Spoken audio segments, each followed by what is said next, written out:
सत श्री अकाल प्यारे विद्यार्थियों, उम्मीद करदा सब तुसीं ठीक ठाक होवोगे, तंदुरुस्त होवोगे।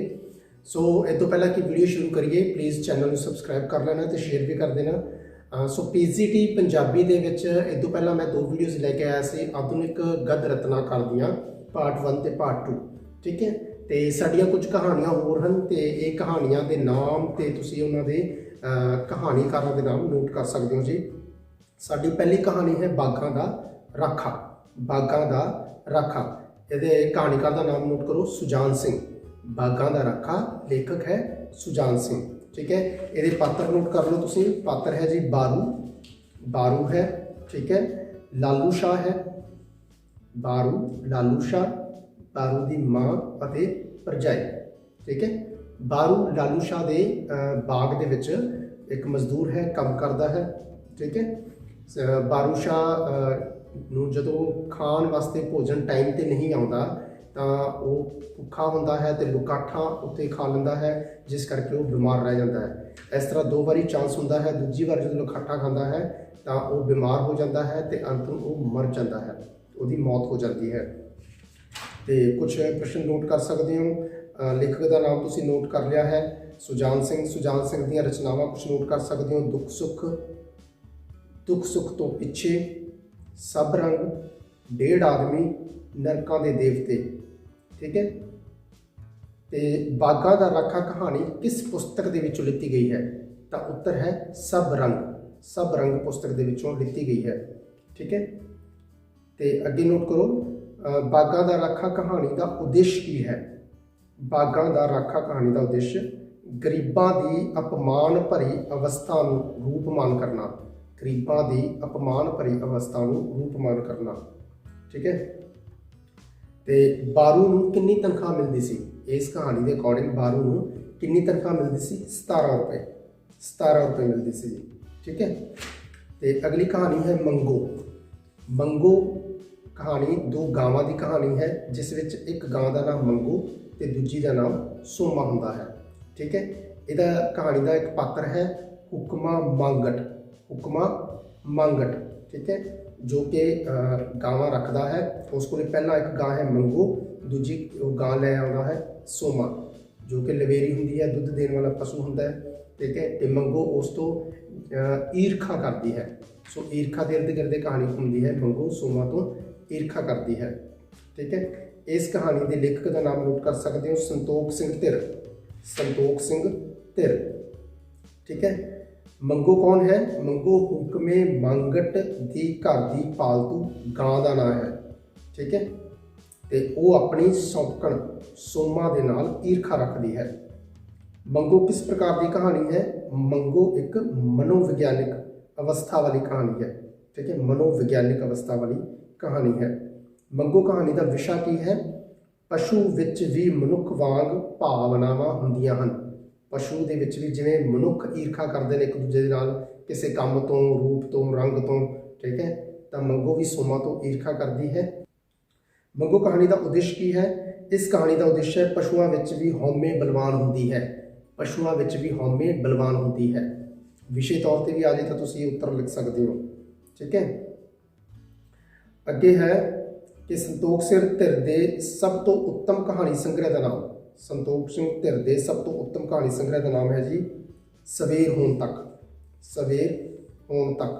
ठीक है, इस कहानी के पात्र नोट कर सकते हो तुसीं। मंगो जो गां है, सोमा, सोमा भी गां है, हुक्मा, चिंतो, पाली, भुंडी ते चूड़ा।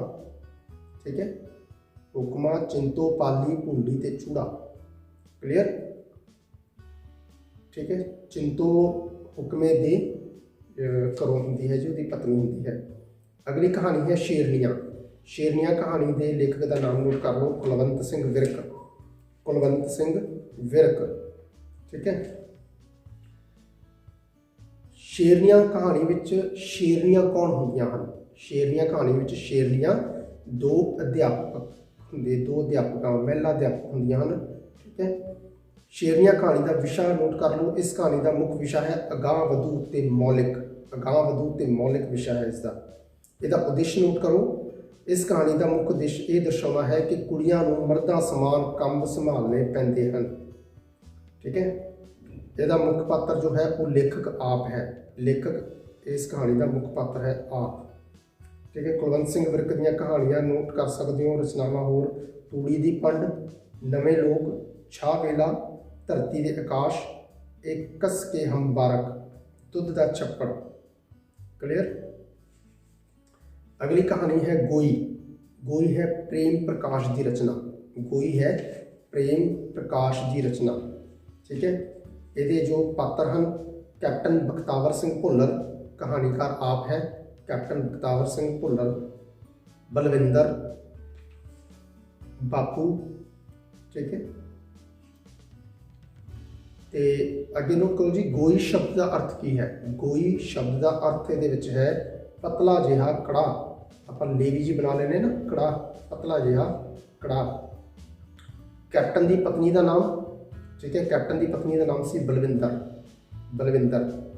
गोई कहानी का विषय नोट कर लो। इसका विषय दो सभ्याचार विचली टक्कर के संकट को रूपमान करना है। दो धिरां हन, एक नौजवान पीढ़ी, अज की पीढ़ी कह सकते हो, एक बजुर्ग पीढ़ी। उन्होंने विचार जो हैं उन्होंने मत आपस के नहीं मिलती। ठीक है। सो इस गल रूपमान किया है कि दो सभ्याचार विचलियां टक्कर के संकट को रूपमान करना। गोई कहानी की मूल समस्या नोट करो, अंतरजाती ब्याह। अंतरजाती ब्याह इस कहानी की मूल समस्या है। तो यदा उद्देश्य नोट कर लो। गोई कहानी का उद्देश्य नवीं पुरानी पीढ़ी विचकार पैदा होया तनाव। नवीं ते पुरानी पीढ़ी विचकार पैदा होया तनाव है। ठीक है। गोई कहानी के मुख्य पात्र तुहानूं मैं लिखाई दिते। पति अपनी पत्नी तो खुश क्यों नहीं सी, यानी कि बख्तावर सिंह बलविंदर कौर तो खुश क्यों नहीं सी, क्योंकि वो बापू नाल नफरत करती है तो उस दियां गल्लां दा मजाक उड़ाउंदी सी। क्लियर। कहानीकार प्रेम प्रकाश दियां रचनावां नोट करो। कचकड़े, नमाजी, मुक्ति, श्वेतांबर ने कहा सी, प्रेम कहानियां। क्लियर। अगली कहानी नोट करो, अन्नी माँ का पुत। अन्नी माँ का पुत कहानी का लेखक है राम स्वरूप अनखी। राम स्वरूप अनखी। ठीक है। तो ये बारे नोट कर लो जी। इस कहानी का मुख्य पात्र है दीपा। इस कहानी का मुख्य पात्र है दीपा। ठीक है। तो अन्नी माँ का पुत कहानी की पेश करती है? ये कहानी व्यंग अते प्यार का चित्र पेश करती है। ये कहानी व्यंग अते प्यार का चित्र पेश करती है। अन्नी माँ का पुत कहानी का विषय की है? इस कहानी का विषय है किरसानी जीवन की गरीबी विचों उपजिया आर्थिक संकट। किरसानी जीवन की गरीबी विचों उपजिया आर्थिक संकट। अगे नोट करो इसका उद्देश्य। अन्नी माँ का पुत कहानी का उद्देश्य किसान परिवार की गरीबी तो उपजे आर्थिक संकट उपर झात पाउणा इस कहानी का मुख्य उद्देश्य है। ठीक है। दीपे नूं अन्नी माँ का पुत सब तो पहला किसने आख्या? दीपे नूं अन्नी माँ का पुत सब तो पहला किसने आख्या सी? दीपे नूं अन्नी माँ का पुत सब तो पहला एक कुड़ी ने आख्या सी जी। ठीक है। अगे लिखो तुसीं कहानीकार राम स्वरूप अनखी दी कुछ रचनावां लिख सकते हो।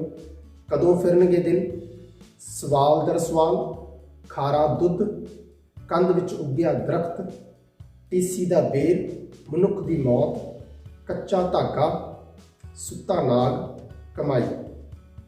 क्लियर। सो एक बार मैं ये भी दसदा कि कहानियां का उद्देश्य या विषय तुहाडे तो जरूर पूछा जाएगा। इसके रिलेटेड विषय या उद्देश्य से ठीक है तुहानूं प्रश्न जरूर आना है। ठीक है। तो मैं विषय ते उद्देश्य जरूर दसदा हूँ तुहानूं। तो दूजा कि मैं पहला भी दसिया सी हुण भी दस रहा कि कहानियां का या लेख का कोई पैरा बना के तुहानूं प्रश्न पूछा जाता है। सो उसनूं पढ़ के बड़े ध्यान नाल उत्तर देना तुसीं। अगली साडी कहानी है गरजा मारे। गरजा मारे सुखवंत कौर मान की रचना है। सुखवंत कौर मान की ये रचना है। ये बारे नोट करो जी। ठीक है। कि गरजा मारे कहानी का मुख्य पात्र है कालू। कालू इस कहानी का मुख्य पात्र है। ठीक है। गरजा मारे कहानी में गरजा मारे कौन होंगे हैं? कौन हैं इस कहानी में? गरजा मारे हैं जी किसान, जमींदार अते मजदूर। किसान, जमींदार अते खेत मजदूर। अंत विच मजदूरां ने कितनी मजदूरी ली? अंत विच मजदूरां ने कितनी मजदूरी ली सी? 3 रुपए। 3 रुपए ली सी। कथा कहानी संग्रह विच सुखवंत कौर मान की किहड़ी कहानी दर्ज है? सुखवंत कौर मान की गरजा मारे कहानी दर्ज है कथा कहानी संग्रह दे विच। ਇਹ ਤਾਂ ਕੁਝ ਵੀ ਪੁੱਛਿਆ ਸਕਦਾ ਕਿ ਕਥਾ ਕਹਾਣੀ ਦੇ ਵਿੱਚ ਆਪਣੇ ਕੁਲਵੰਤ ਸਿੰਘ ਵਿਰਕ ਦੀ ਕਿਹੜੀ ਕਹਾਣੀ ਹੈ ਜਾਂ ਸੁਖਵੰਤ ਕੌਰ ਮਾਨ ਦੀ ਕਿਹੜੀ ਕਹਾਣੀ ਹੈ। ਸੋ ਕਹਾਣੀਆਂ ਦੇ ਨਾਮ ਦੱਸੀ ਜਾਣਾ। ਇਹ ਕਥਾ ਕਹਾਣੀ ਸੰਗ੍ਰਹਿ ਦੇ ਟੌਪਿਕ ਦੇ ਆਧਾਰ ਤੇ ਆ। ਅੱਗੇ ਨੋਟ ਕਰੋ, ਕਹਾਣੀਕਾਰ ਸੁਖਵੰਤ ਕੌਰ ਮਾਨ ਦੀਆਂ ਰਚਨਾਵਾਂ। ਭਖੜੇ ਦੇ ਫੁੱਲ, ਤਰੇੜ, ਇਸ ਦੇ ਬਾਵਜੂਦ, ਠੀਕ ਹੈ। ਨਾਵਲ ਹੈ ਤੂਫਾਨ ਤੋਂ ਪਹਿਲਾਂ। ਅਗਲੀ ਕਹਾਣੀ ਨੋਟ ਕਰੋ, ਇੱਤ ਪ੍ਰਵਾਸੇ। ਇੱਤ ਪ੍ਰਵਾਸੇ, ਇਹਦੇ ਕਹਾਣੀਕਾਰ ਦਾ ਨਾਮ ਨੋਟ ਕਰ ਲਓ, ਗੁਰਦੇਵ ਸਿੰਘ ਰੁਪਾਣਾ। ਗੁਰਦੇਵ ਸਿੰਘ ਰੁਪਾਣਾ, ਠੀਕ ਹੈ। ਮੁੱਖ ਪਾਤਰ ਨੋਟ ਕਰੋ, ਇਸ ਕਹਾਣੀ ਦਾ ਮੁੱਖ ਪਾਤਰ ਹੈ ਇੰਦਰ। ਇਸ ਕਹਾਣੀ ਦਾ ਮੁੱਖ ਪਾਤਰ ਹੈ ਇੰਦਰ। ਇੰਦਰ ਦੇ ਕਿੰਨੇ ਪੁੱਤਰ ਸਨ? 2 ਪੁੱਤਰ ਸਨ। ਇੰਦਰ ਦੇ ਪੁੱਤਰ ਕੰਮ ਕਰਨ ਦੇ ਯੋਗ ਹੁੰਦੇ ਹੋਏ ਵੀ ਕੋਈ ਕੰਮ ਕਿਉਂ ਨਹੀਂ ਸੀ ਕਰਦੇ ਸਨ? ਕਿਉਂਕਿ ਉਹ ਕੰਮ ਚੋਰ ਸਨ। ਉਹ ਕੰਮ ਚੋਰ ਸਨ। ਇੰਦਰ ਵਰਗੇ ਲੋਕ ਕਿਉਂ ਤਰੱਕੀ ਨਹੀਂ ਕਰ ਸਕਦੇ? ਕਿਉਂਕਿ ਉਹਨਾਂ ਨੂੰ ਆਪਣੇ ਬਾਰੇ ਕੁਝ ਹੋਣ ਦਾ ਭਰਮ ਰਹਿੰਦਾ ਹੈ। ਉਹਨਾਂ ਨੂੰ ਆਪਣੇ ਬਾਰੇ ਕੁਝ ਹੋਣ ਦਾ ਭਰਮ ਰਹਿੰਦਾ ਹੈ। ਇੰਦਰ ਆਪਣੇ ਆਪ ਨੂੰ ਦੂਜਿਆਂ ਨਾਲੋਂ ਮਹਾਨ ਸਮਝਦਾ ਸੀ। ਕਿਉਂ? ਦੁਰਲਭ ਗ੍ਰੰਥ ਪੜ੍ਹਨ ਕਾਰਨ। ਦੁਰਲਭ ਗ੍ਰੰਥ ਪੜ੍ਹਨ ਕਾਰਨ ਉਹ ਆਪਣੇ ਆਪ ਨੂੰ ਦੂਜਿਆਂ ਨਾਲੋਂ ਮਹਾਨ ਸਮਝਦਾ ਸੀ। ਯਾਨੀ ਕਿ ਇੰਦਰ ਸਮਝਦਾ ਸੀ ਕਿ ਮੈਂ ਇੱਕ ਅਜਿਹਾ ਵਿਅਕਤੀ ਹਾਂ ਜਿਸ ਨੇ ਦੁਰਲਭ ਗ੍ਰੰਥ ਪੜ੍ਹਿਆ ਹੋਇਆ ਹੈ। ਠੀਕ ਹੈ। ਕਹਾਣੀਕਾਰ ਗੁਰਦੇਵ ਸਿੰਘ ਰੁਪਾਣਾ ਦੀਆਂ ਰਚਨਾਵਾਂ ਨੋਟ ਕਰ ਸਕਦੇ ਹੋ। ਇੱਕ ਟੋਟਾ ਔਰਤ। ਅਗਲਾ ਹੈ ਜੀ ਤਿੜਕਿਆ ਹੋਇਆ ਸ਼ੀਸ਼ਾ। ਕਹਾਣੀ ਹੈ ਤਿੜਕਿਆ ਹੋਇਆ ਸ਼ੀਸ਼ਾ। ਮੋਹਨ ਭੰਡਾਰੀ ਦੀ ਲਿਖੀ ਹੋਈ ਰਚਨਾ ਹੈ। ਮੋਹਨ ਭੰਡਾਰੀ ਇਸ ਦੇ ਕਹਾਣੀਕਾਰ ਹਨ। ਠੀਕ ਹੈ, ਇਸ ਬਾਰੇ ਨੋਟ ਕਰੋ। ਇਸ ਕਹਾਣੀ ਦਾ ਮੁੱਖ ਪਾਤਰ ਜੋ ਹੈ ਸ਼ਿਵਚਰਨ ਦਾਸ। ਸ਼ਿਵਚਰਨ ਦਾਸ ਇਸ ਕਹਾਣੀ ਦਾ ਮੁੱਖ ਪਾਤਰ ਹੈ। ਠੀਕ ਹੈ। ਤਿੜਕਿਆ ਹੋਇਆ ਸ਼ੀਸ਼ਾ ਕਿਸ ਨੂੰ ਕਿਹਾ ਗਿਆ ਹੈ? ਤਿੜਕਿਆ ਹੋਇਆ ਸ਼ੀਸ਼ਾ ਸ਼ਿਵਚਰਨ ਦਾਸ ਨੂੰ ਕਿਹਾ ਗਿਆ ਹੈ। ਸ਼ਿਵਚਰਨ ਕਿਹੜੇ ਮੌਕਿਆਂ ਉੱਤੇ ਜਾਣ ਤੋਂ ਘਬਰਾਉਂਦਾ ਸੀ? ਉਹ ਜਲਸੇ, ਜਲੂਸ, ਭੀੜ ਭੜੱਕ ਵਾਲੇ ਜਗ੍ਹਾ ਜਾਣ ਤੋਂ ਘਬਰਾਉਂਦਾ ਸੀ। ਹੜਤਾਲਾਂ ਤੇ ਮੁਜ਼ਾਹਰਿਆਂ ਬਾਰੇ ਸ਼ਿਵਚਰਨ ਦੇ ਕੀ ਵਿਚਾਰ ਸਨ? ਉਹ ਹੜਤਾਲਾਂ ਤੇ ਮੁਜ਼ਾਹਰਿਆਂ ਦੇ ਸਖਤ ਵਿਰੋਧ ਸੀ, ਸਖਤ ਵਿਰੋਧ ਕਰਦਾ ਸੀ। ਠੀਕ ਹੈ। ਅੱਗੇ ਹੈ ਜੀ ਕਹਾਣੀਕਾਰ ਮੋਹਨ ਭੰਡਾਰੀ ਦੀਆਂ ਰਚਨਾਵਾਂ ਤੁਸੀਂ ਨੋਟ ਕਰ ਸਕਦੇ ਹੋ। ਤਿਲਚੌਲੀ, ਮਨੁੱਖ ਦੀ ਪੈੜ, ਕਾਠ ਦੀ ਲੱਗ। ਠੀਕ ਹੈ, ਕਾਠ ਦੀ ਲੱਗ। ਕਾਰ ਖਿਡੌਣਾ। ਅਗਲੀ ਕਹਾਣੀ ਹੈ ਕਾਰ ਖਿਡੌਣਾ। ਇਸ ਦੇ ਰਚਨਾਕਾਰ ਹਨ ਗੁਰਬਚਨ ਸਿੰਘ ਭੁੱਲਰ। ਗੁਰਬਚਨ ਸਿੰਘ ਭੁੱਲਰ। ਠੀਕ ਹੈ। ਤੇ ਤੁਸੀਂ ਨੋਟ ਕਰ ਸਕਦੇ ਹੋ ਪਾਤਰ। ਇਸ ਕਹਾਣੀ ਦਾ ਮੁੱਖ ਪਾਤਰ ਹੈ ਕਹਾਣੀਕਾਰ ਆਪ। ਕਹਾਣੀਕਾਰ ਆਪ ਇਸ ਦਾ ਮੁੱਖ ਪਾਤਰ ਹੈ। ਇਸ ਤੋਂ ਇਲਾਵਾ ਮੀਤ ਹੈ, ਮੀਤ। ਇਸ ਤੋਂ ਇਲਾਵਾ ਮੀਤ ਹੈ। ਠੀਕ ਹੈ। ਹੋਰ ਨੋਟ ਕਰੋ ਇਹਦੇ ਵਿੱਚ ਲੇਖਕ ਤੇ ਉਹਦੀ ਪਤਨੀ ਬੱਚਿਆਂ ਨੂੰ ਖੇਡਣ ਲਈ ਕਾਰ ਖਿਡੌਣਾ ਕਿਉਂ ਨਹੀਂ ਸਨ ਦਿੰਦੇ? ਲੇਖਕ ਤੇ ਉਸਦੀ ਪਤਨੀ ਬੱਚੇ ਨੂੰ ਕਾਰ ਖਿਡੌਣਾ ਖੇਡਣ ਲਈ ਕਿਉਂ ਨਹੀਂ ਸੀ ਦਿੰਦੇ? ਇਹ ਖਿਡੌਣਾ ਉਹਨਾਂ ਦੇ ਸ਼ੋਕੇਸ ਦੀ ਸਜਾਵਟ ਸੀ। ਜੋ ਕਾਰ ਖਿਡੌਣਾ ਸੀ ਉਹ ਲੇਖਕ ਤੇ ਉਹਦੇ ਪਤਨੀ ਦੇ ਘਰ ਦੇ ਸ਼ੋਕੇਸ ਦੀ ਸਜਾਵਟ ਸੀ। ਉਹਨੂੰ ਡਰ ਸੀ ਕਿ ਬੱਚਾ ਇਸ ਨੂੰ ਤੋੜ ਨਾ ਦੇਵੇ, ਇਸ ਲਈ ਉਹਨੂੰ ਖਿਡੌਣਾ ਨਹੀਂ ਦਿੰਦੇ ਸਨ। ਕਾਰ ਚਲਾਉਣ ਵਾਲਾ ਬੱਚਾ ਕਿਸ ਦਾ ਮੁੰਡਾ ਹੈ? ਇਹ ਮੁੰਡਾ ਗੁੱਜਰ ਸੇਠ ਦਾ ਹੈ। ਅੱਗੇ ਹੈ ਕਥਾ ਕਹਾਣੀ ਵਿੱਚ ਗੁਰਬਚਨ ਸਿੰਘ ਭੁੱਲਰ ਦੀ ਕਿਹੜੀ ਕਹਾਣੀ ਦਰਜ ਹੈ? ਸੋ ਕਥਾ ਕਹਾਣੀ ਵਿੱਚ ਕਾਰ ਖਿਡੌਣਾ ਕਹਾਣੀ ਦਰਜ ਹੈ ਜੀ। ਠੀਕ ਹੈ। ਸੋ ਅੱਗੇ ਤੁਸੀਂ ਭੁੱਲਰ ਦੀਆਂ ਰਚਨਾਵਾਂ ਨੋਟ ਕਰ ਸਕਦੇ ਹੋ। ਗੁਰਬਚਨ ਸਿੰਘ ਭੁੱਲਰ ਦੀਆਂ ਰਚਨਾਵਾਂ। ਓਪਰਾ ਮਰਦ, ਵਕਤਾਂ ਮਾਰੇ, ਮੈਂ ਗਜ਼ਨਵੀ ਨਹੀਂ, ਜਨਨੀ ਜਨੇਤਾ, ਦੀਵੇ ਵਾਂਗ ਬਲਦੀ ਅੱਖ। ਅਗਲੀ ਕਹਾਣੀ ਹੈ ਖੰਭ। ਖੰਭ ਕਹਾਣੀ ਦੇ ਰਚਨਾਕਾਰ ਹਨ ਜਗਦੀਸ਼ ਕੌਸ਼ਲ। ਜਗਦੀਸ਼ ਕੌਸ਼ਲ। ਠੀਕ ਹੈ। ਤੇ ਇਸ ਬਾਰੇ ਤੁਸੀਂ ਨੋਟ ਕਰ ਸਕਦੇ ਹੋ। ਇਸ ਦੇ ਮੁੱਖ ਪਾਤਰ, ਜੋ ਮੇਨ ਮੁੱਖ ਪਾਤਰ ਹੈ ਉਹ ਦਸੌਂਧਾ ਸਿੰਘ ਹੈ। ਦਸੌਂਧਾ ਸਿੰਘ ਇਸ ਕਹਾਣੀ ਦਾ ਮੁੱਖ ਪਾਤਰ ਹੈ ਜੀ। ਮੁਕੱਦਮੇ ਦੇ ਸੰਬੰਧ ਵਿੱਚ ਕਚਹਿਰੀਆਂ ਵਿੱਚ ਜਾਣ ਤੋਂ ਪਹਿਲਾਂ ਦਸੌਂਧਾ ਸਿੰਘ ਕਿਹੋ ਜਿਹਾ ਮਨੁੱਖ ਸੀ?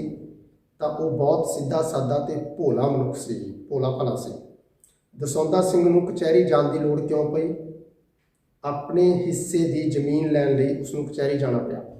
ਆਪਣੇ ਹਿੱਸੇ ਦੀ ਜ਼ਮੀਨ ਲੈਣ ਲਈ ਉਸਨੂੰ ਕਚਹਿਰੀ ਜਾਣਾ ਪਿਆ। ਕਹਾਣੀ ਵਿਚਲੇ ਖੰਭ ਤੋਂ ਕੀ ਭਾਵ ਹੈ? ਜੋ ਖੰਭ ਸ਼ਬਦ ਆਇਆ ਹੈ ਉਸ ਦਾ ਕੀ ਅਰਥ ਇਸ ਵਿੱਚ ਕੱਢਿਆ ਗਿਆ ਹੈ? ਖੰਭ ਤੋਂ ਭਾਵ ਹੈ ਸਰਕਾਰੀ ਦਫ਼ਤਰਾਂ ਵਿੱਚ ਫੈਲੀ ਰਿਸ਼ਵਤਖੋਰੀ। ਠੀਕ ਹੈ। ਰਿਸ਼ਵਤਖੋਰੀ ਦਾ ਜੋ ਅਰਥ ਇਹਦੇ ਲਈ ਰੱਖਿਆ ਗਿਆ ਹੈ। ਜਗਦੀਸ਼ ਕੌਸ਼ਲ ਦੀਆਂ ਹੋਰ ਰਚਨਾਵਾਂ ਮੇਰੇ ਆਪਣੇ ਨਾਂ, ਪਰਛਾਵਿਆਂ ਦੇ ਜੀ। ਮੇਰੇ ਆਪਣੇ ਨਾਂ ਤੇ ਪਰਛਾਵਿਆਂ ਦੇ ਜੀ। ਦਸੌਂਧਾ ਸਿੰਘ ਨੂੰ ਮੁਕੱਦਮੇਬਾਜ਼ੀ ਵਿੱਚ ਕਿਸ ਨੂੰ ਰਿਸ਼ਵਤ ਦੇਣੀ ਪਈ? ਠੀਕ ਹੈ। ਜਦੋਂ ਦਸੌਂਧਾ ਸਿੰਘ ਨੇ ਮੁਕੱਦਮੇਬਾਜ਼ੀ ਵਿੱਚ ਆਪਣਾ ਹੱਥ ਪਾਇਆ ਤਾਂ ਉਹਨੂੰ ਰਿਸ਼ਵਤ ਦੇਣੀ ਪਈ। उसनूं रिश्वत देनी पई चपड़ासी तो लैके उपर तक दे अफसर नूं। ठीक है, अगे है दुध दियां नहरां। कहानी का नाम है दुध दियां नहरां। इस कहानी के जो कहानीकार है, रचनाकार है, वो है रशीम। ठीक है, तो इस कहानी का मुख्य पात्र है गरीब घर का मुंडा। इस कहानी का मुख्य पात्र है। मुंडे की दुध पीण की इच्छा क्यों वधदी गई? स्कूल विच मास्टर जी के कहण उत्ते कि दुध पूर्ण पौष्टिक ते वधिया खुराक है, ये गल सुन के उसके दुध पीण की इच्छा वध गई। मुंडे ने रात को चोरी दुध क्यों पीता? उसके मापे उसनूं दुध पीण लई नहीं सन दिंदे, इसलिए वो राती चोरी करके दुध पी रहा सी। ठीक है, नैक्सट है कहानीकार रशम दी रचनावां। अंजीर दा रुख, औरत, मनफी मर्दा। ठीक है, इस कहानी का सिरलेख किहो जिहा है? इस कहानी का सिरलेख मुख्य पात्र की मनोस्थिति और उसकी बलवान इच्छा के उपर आधारित है। ठीक है जी, तो इस कहानी में आईयां घटनावां किस तरह ਦੀਆਂ ਹਨ? इस कहानी में आईयां घटनावां कुदरती और यथार्थ हैं। ठीक है जी, सो ये सी कथा कहानी संग्रह ਦੀਆਂ कुछ कहानियां ते उन्हां दे कहानीकारां दे नाम ते थोड़ी बहुत होर जानकारी ते पात्रां की जानकारी तुहानूं दित्ती है। सो उम्मीद करदा कि तुहानूं इस वीडियो राਹੀਂ थोड़ा बहुत ज्ञान जरूर मिला होगा। सो प्लीज़ मेरे चैनल को सबसक्राइब करना तो अगे शेयर भी करना। So best of luck, bye bye, see you, thank you.